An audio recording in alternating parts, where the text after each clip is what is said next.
Hi, hello, English readers. Hello, welcome everyone to this new live read along of Mrs. Dalloway by Virginia Woolf, the reading of this adaptation of Mrs. Dalloway. And this is our last live reading of the week.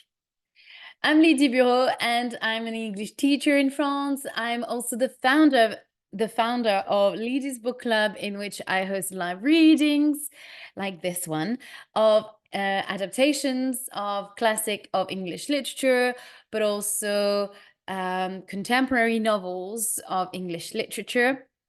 And I tend to prioritize novels that are written by women.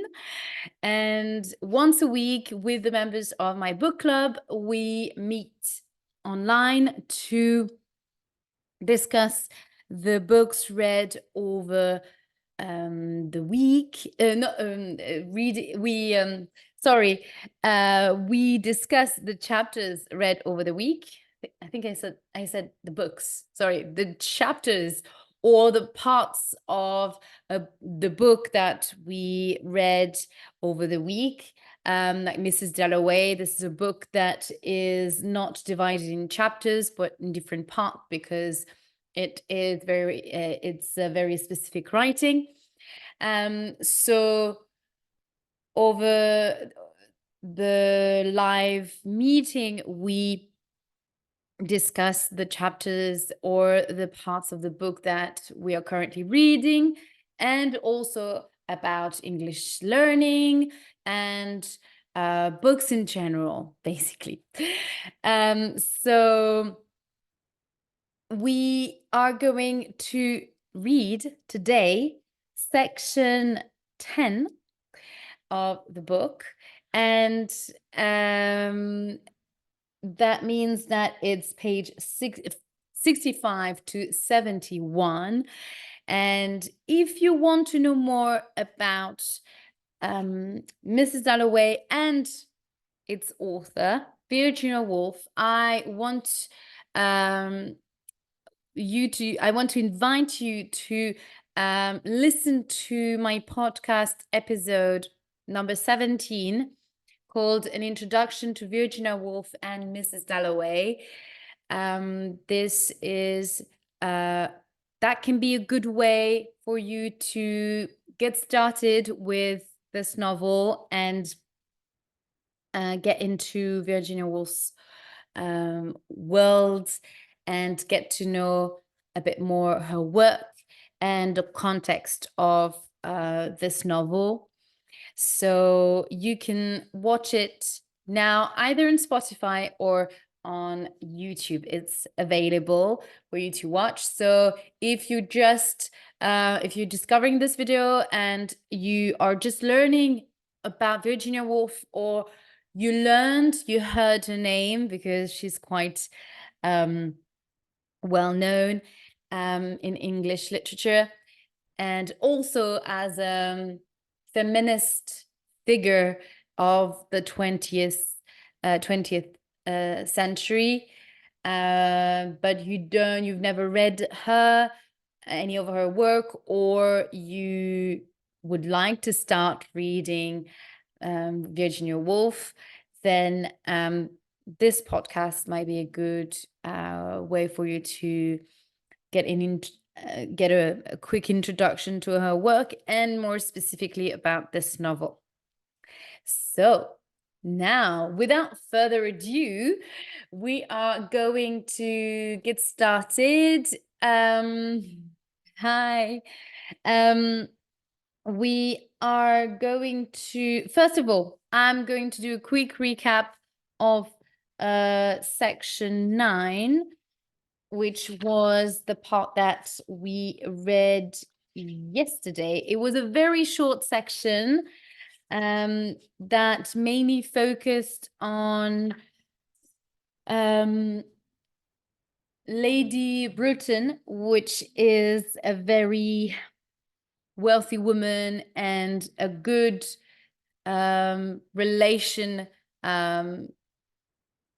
in terms of the high society of London. and she's hosting this lunch in which she invited Richard Dalloway, Clarissa's husband, but and also Hugh with Whitbread, and actually Clarissa got a little bit jealous about the fact that her husband was invited and not her, as she was used to. And actually we learn in that section that Lady Bruton had a very particular reason for inviting Richard Dalloway. It's actually because she wanted help from him to write a letter, and she knew that he would be of good advice, and that's why she invited him, and also Hugh Whitbread, who's got also experience in and also relations in the government offices, and he's kind of used to write letters, and he knows also how to formulate properly the phrases and all that. So there isn't much except the fact that Lady Bruton learned that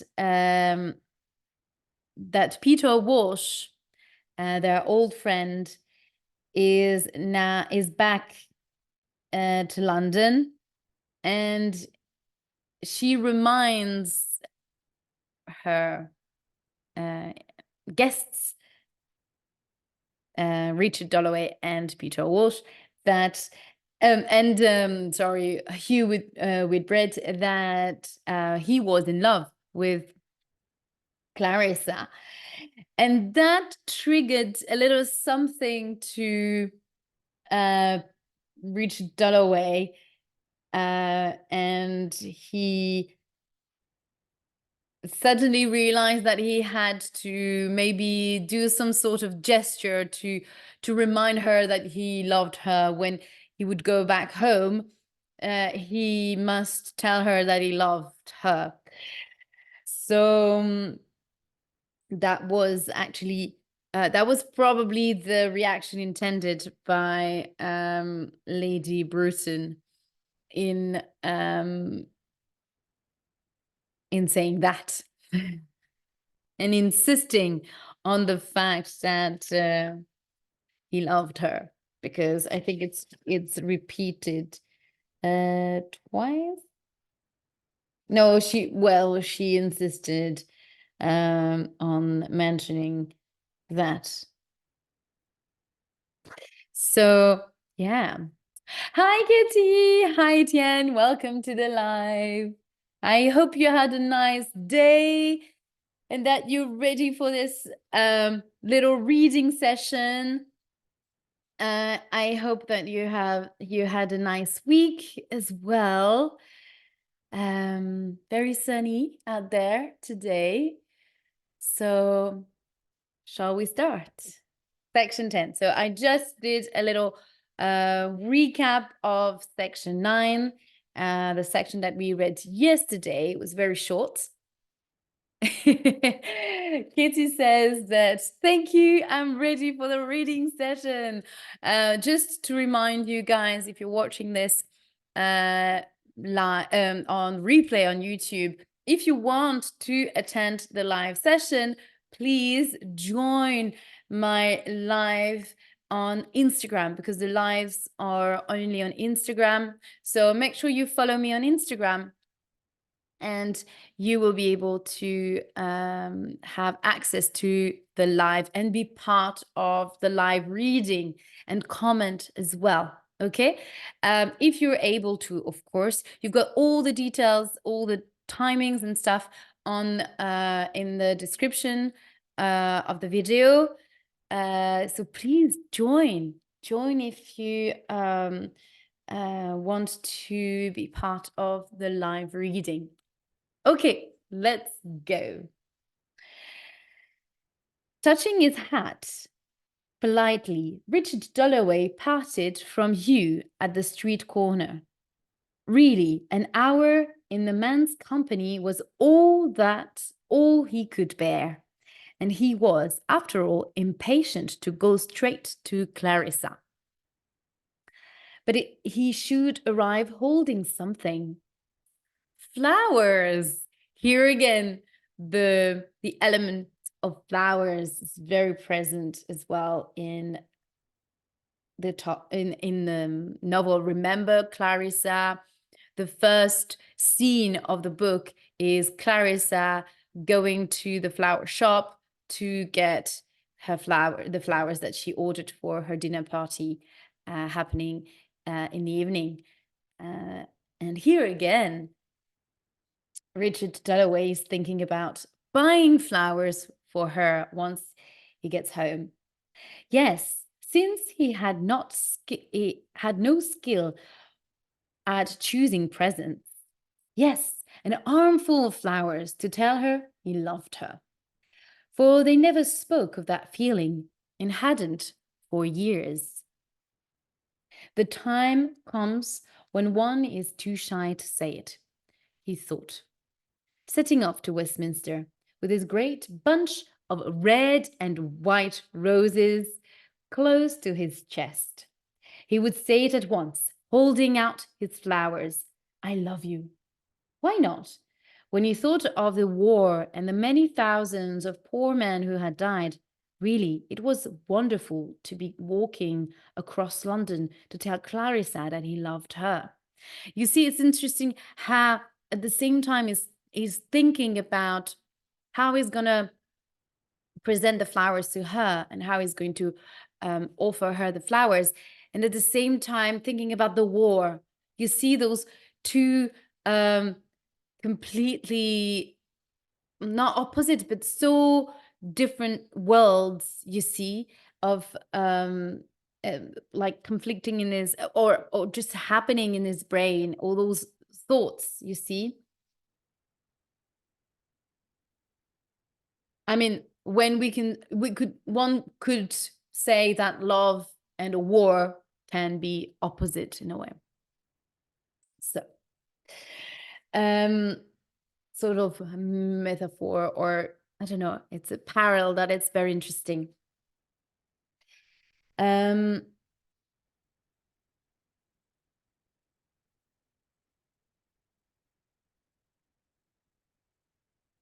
He had once been jealous of Peter, but she had often told him she had been right not to marry him, and he believed her. Happiness is this, he thought, approaching his door. Big Ben was beginning to strike. First the warning, musical, then the hour, final. The sound of the bells flooded Clarissa's drawing room, where she sat at her writing table, worried, annoyed. She had not invited Ellie Anderson to her party on purpose, but now Mrs. Marsham had sent a message saying, Ellie so much wanted to come, but why should she invite all the dull women in London to her parties? Why should Mrs. Marsham get involved? And all this time, Elizabeth was shut away with Miss Kilman, praying. With great dignity and directness, Big Ben struck 3. And someone was at the door. So now it's 3 o'clock in the afternoon. Remember, the story is happening only in one day. A lot is happening in a lot just happened this morning. And all this time, Elizabeth was shut away with Miss Kilman, praying with great dignity and directness. With great dignity and directness, Big Ben struck 3, and someone was at the door. Who could it be at this hour? Good heavens, 3 o'clock already, and what a surprise! In came Richard, holding out flowers, red and white roses. But he could not manage to say aloud those words. How lovely, she said, taking his flowers. She understood. He's Clarissa understood, without him speaking. And was lunch amusing? She asked. So in the end, Richard doesn't say the words that he had planned. So the I love you. Yeah. Kitty is saying it's so sad. Yeah, you see, but you know what? I have to say that he happens to me so many times. I'm making my scenario in my head. Oh, when I'm going to see this person, I'm going to say that and that. And actually, yeah, I don't. Especially when it's someone I might be interested in, or I'm like, oh, when I'm gonna see him, I will say this and that. And but then when you get in front of the person and you maybe too shy to say those words, or something else comes into the conversation and then you just forget. And then it's quite funny because the day that you had planned to say those words, you don't say them. But another day, when you hadn't thought about saying that, you actually tell the person what you wanted to say in the first, well, maybe days or weeks ago. It's quite interesting. And it just comes out naturally in the end. So yeah, I don't know if this happened to you. But it happens so many times to me. And somehow it just somehow you don't say those words because either you feel that it's not the right time, or it's not the right, or you just forget. But it's interesting to see here that those words are not coming out from him and coming out of his mouth when there is no question of being shy here, because she's his wife, and they're living under the same roof and all that. They know each other. So, but still, because it's been so many years, those words can't come out, you see. So there is something that's blocking him in a way. That's true. Sometimes it's difficult to admit the feelings. Yeah. Yeah. Interesting. It's yeah, in a way. Or maybe, yeah, it's this feeling of, no, I'm gonna be too vulnerable. You see, there is also this element, and I think here it's a question of being vulnerable towards someone that you love, and sharing your feelings, your true feelings, by fear, because often it comes from a place of fear or confidence. Yeah.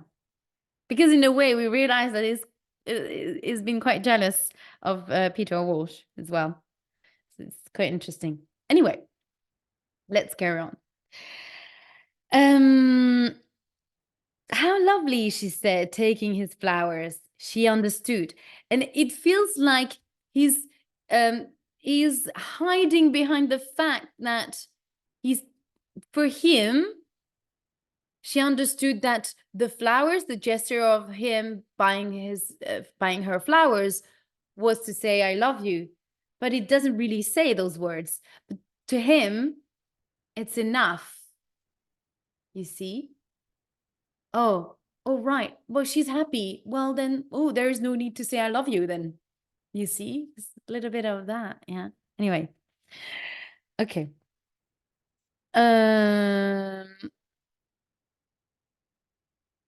She understood. His Clarissa understood without him speaking. And was lunch amusing? She asked. How was Lady Bruton? Must she invite Ellie Anderson? Must she invite Ellie Anderson to their party? Miss Marsham had sent a message. That woman, Kilman, was upstairs. Okay.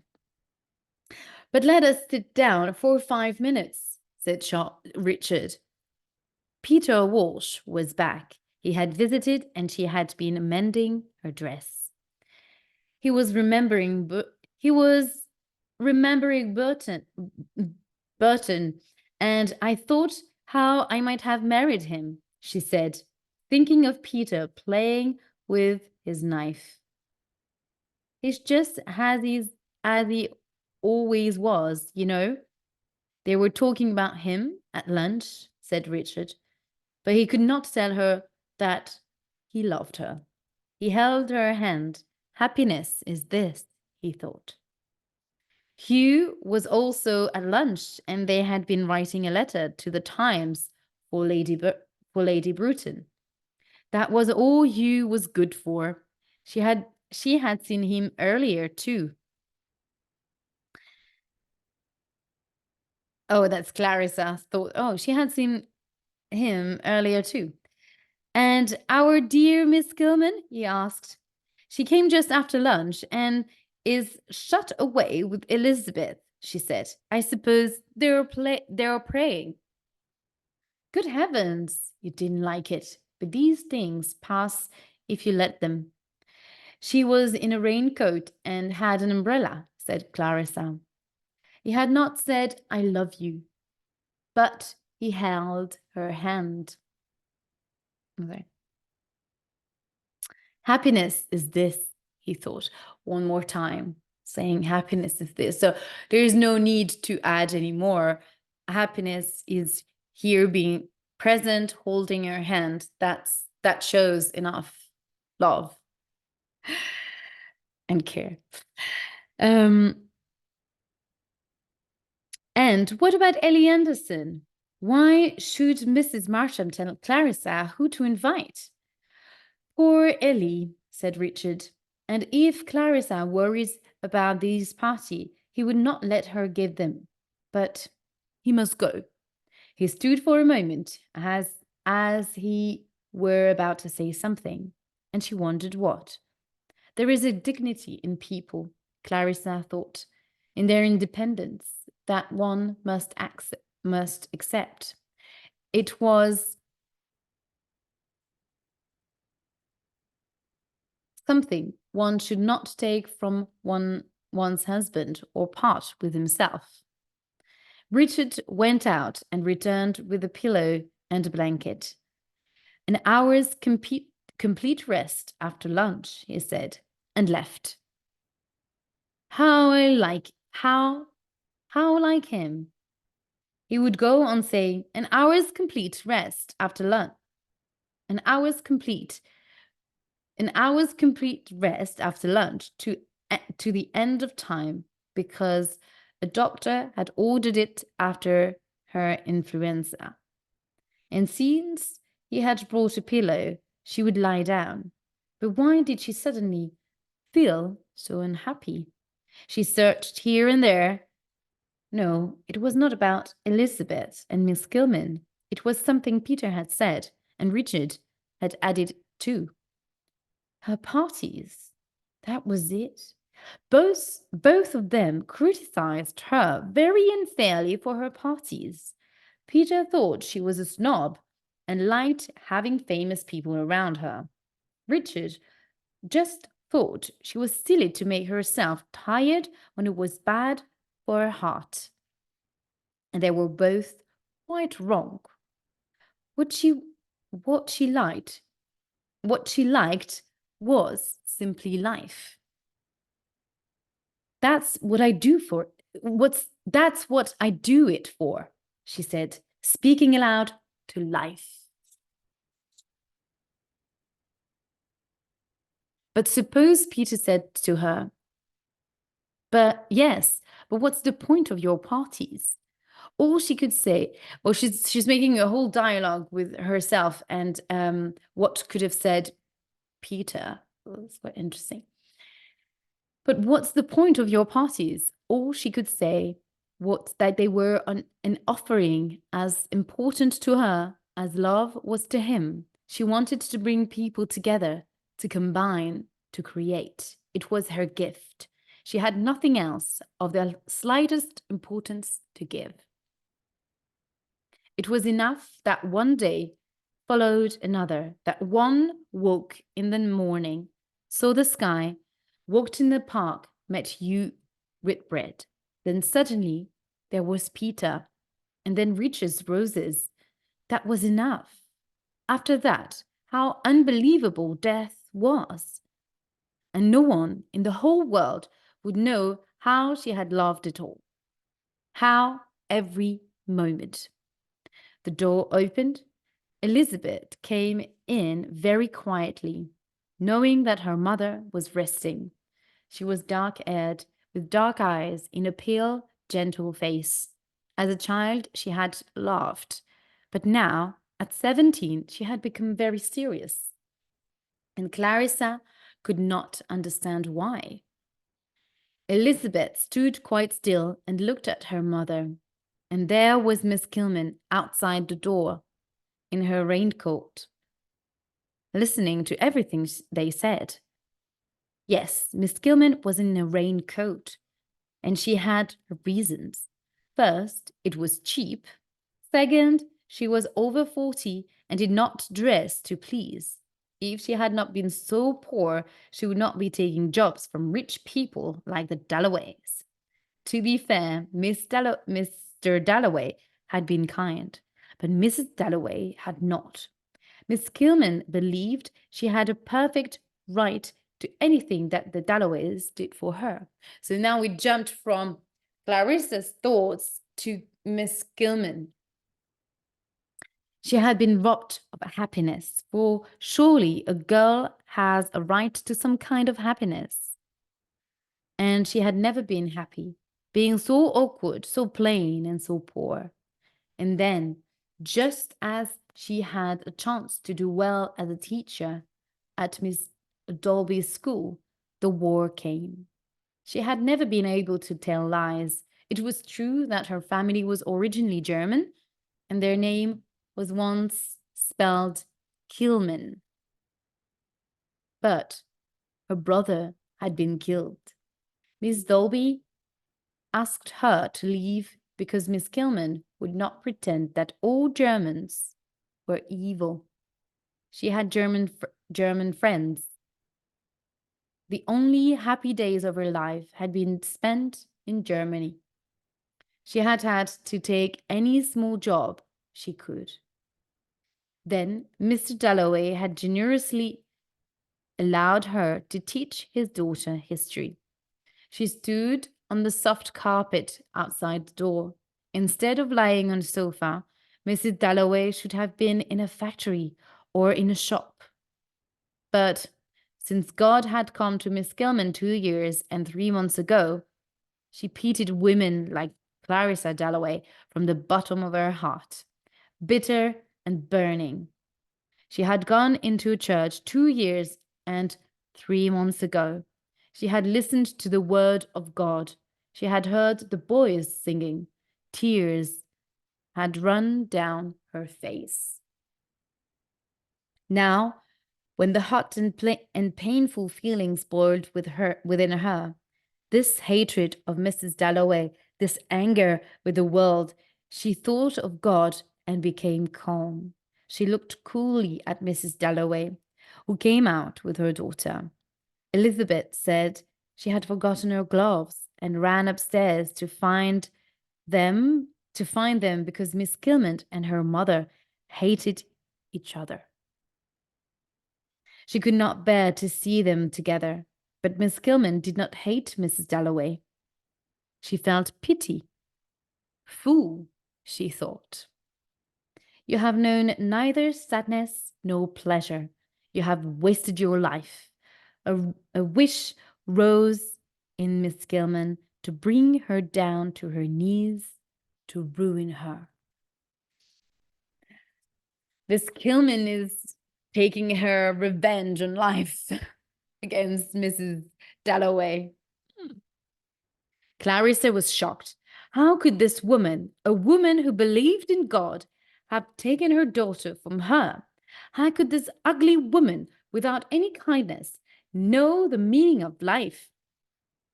"You're taking Elizabeth shopping?" Mrs. Dalloway said. Miss Kilman said she was. They stood there. Miss Kilman was silent.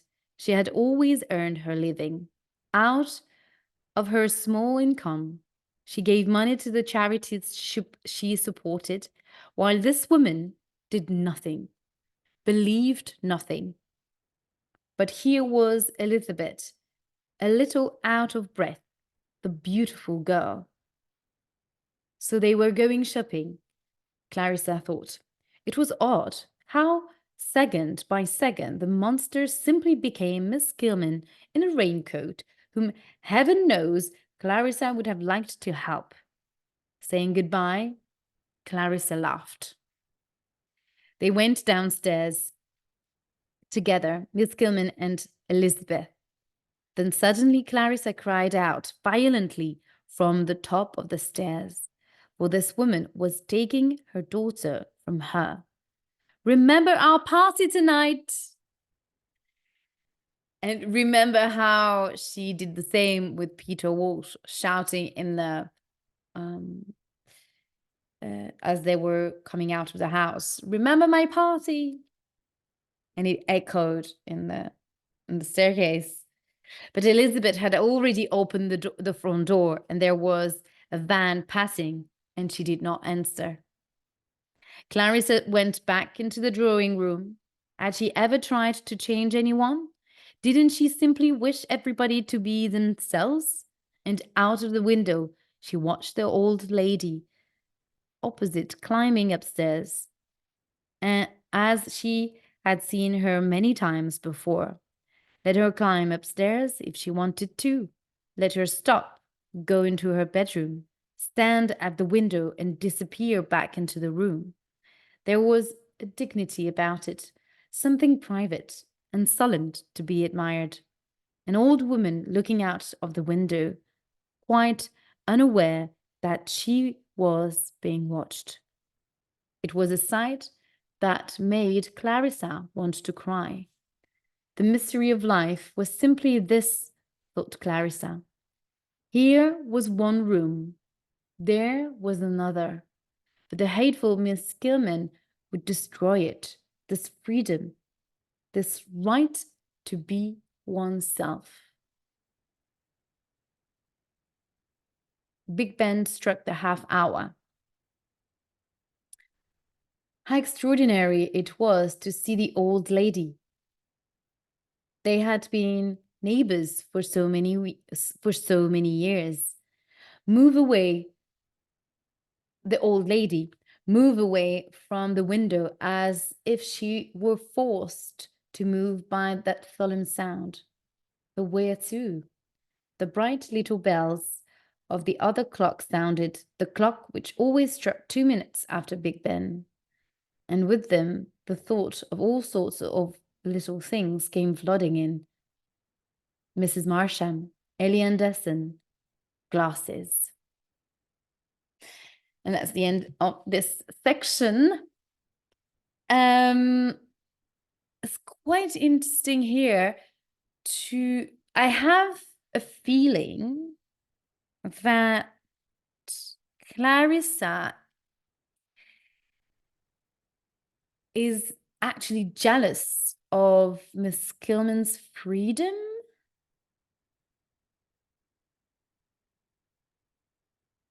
I mean, this is what I feel like when I read that sentence. But the hateful Miss Kilman would destroy it, this freedom, this right to be oneself. Or actually, she is thinking that Miss Kilman is ruining everything, ruining her freedom because she's tormented by her. I don't know, this is a little bit confusing here. I have this feeling that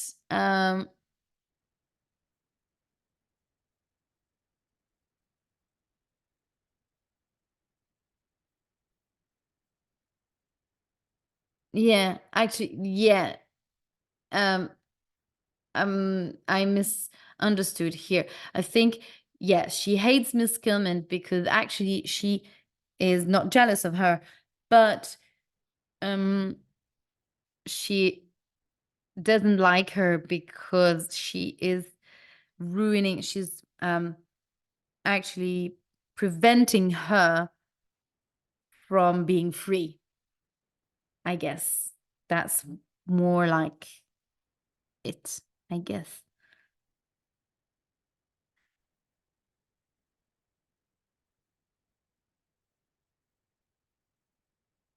And the right to be oneself is, and this freedom is for Clarissa the meaning of life.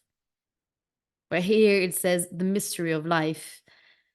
But I guess it's maybe the meaning. Also, that can be also the meaning of her life, and the freedom to host party as she please.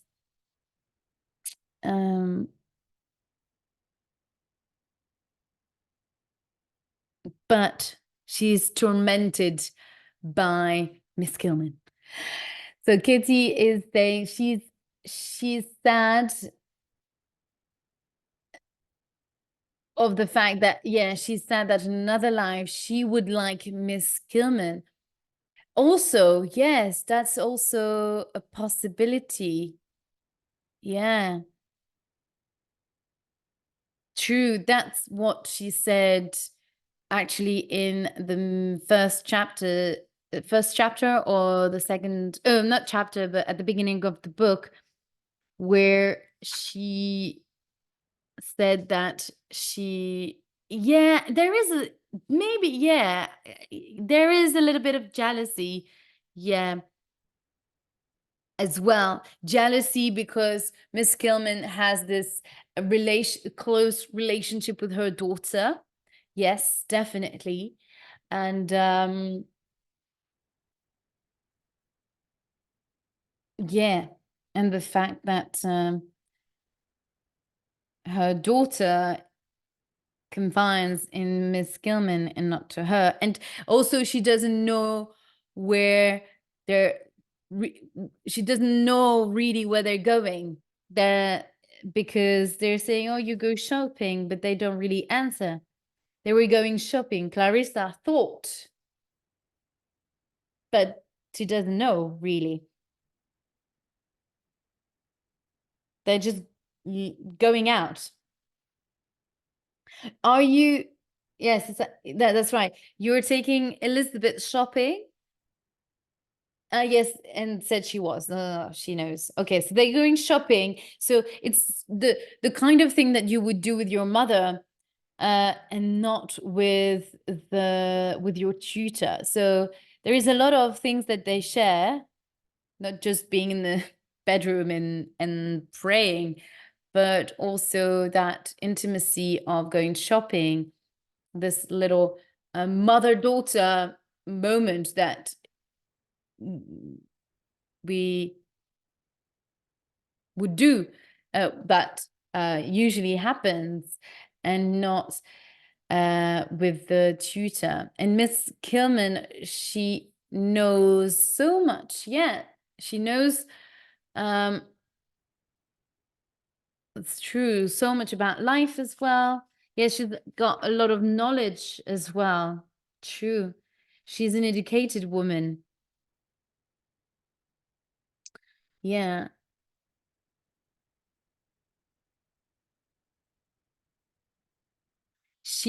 Yeah, and she always worked knowledge of history, languages. Yeah. And Miss Gilman is an independent woman.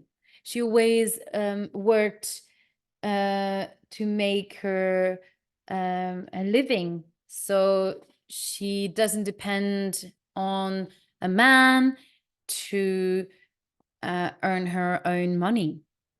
So, yeah, I guess there is a little bit of jealousy in that sense as well. The fact that she's knowledgeable, she's independent, financially independent.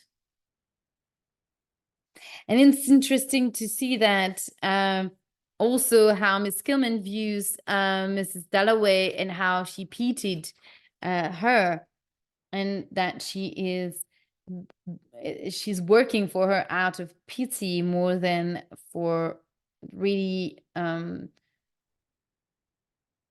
to not as something that she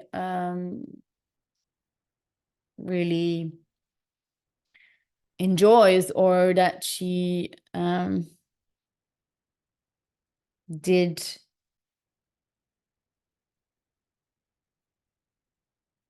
out of because she appreciates her.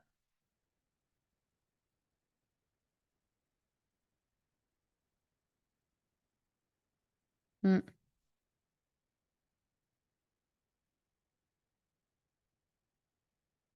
Yeah. So it's quite an interesting aspect of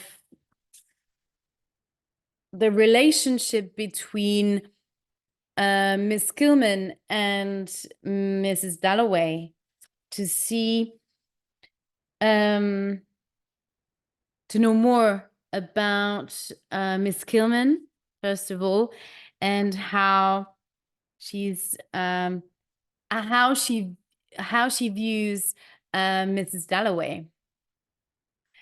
So I hope that you enjoyed learning more about our characters and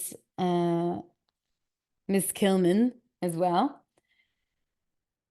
So please do leave me a comment if you enjoyed this live, and if you're also questioning how Mrs. Dalloway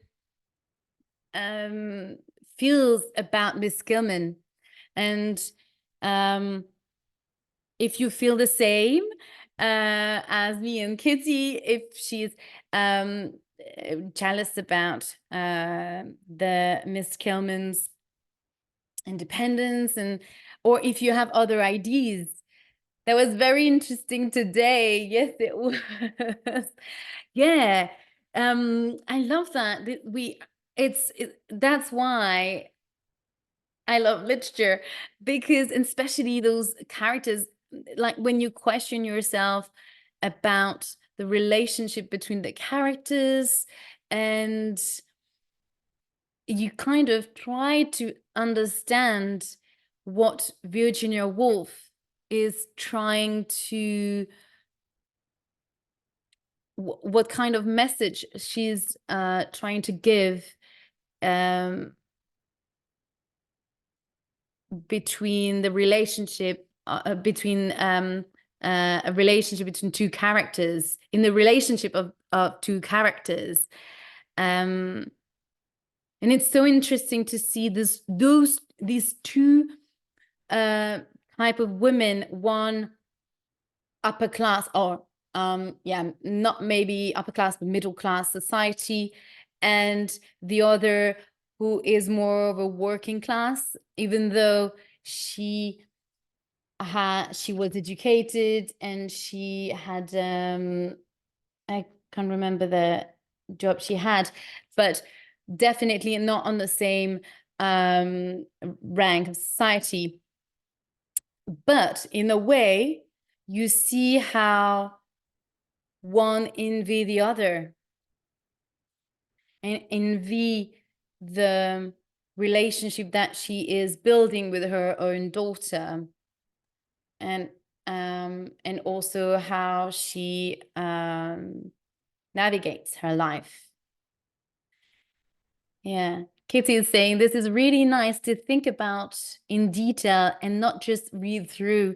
Yes, this is what this book club is for.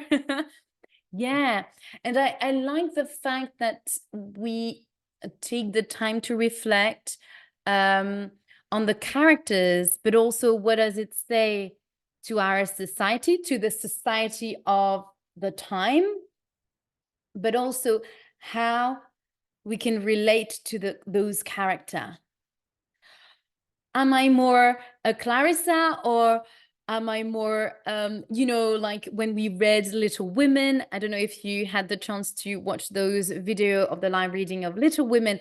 And when you have those four sisters, Meg, Jo, Beth, and Emmy, and you're actually wondering which one you're more like, who do you feel you identify more to? And it's so interesting to see, to imagine maybe yourself in that society, in the 19th century society, or even in the early 20th century society, how to have a little glimpse of the upper class way of life, you see, because we see through Clarissa's eyes, but also through an employee of this upper class family, or yeah, upper class family, yeah. And Miss Kilman, that is maybe more middle working class part of society. So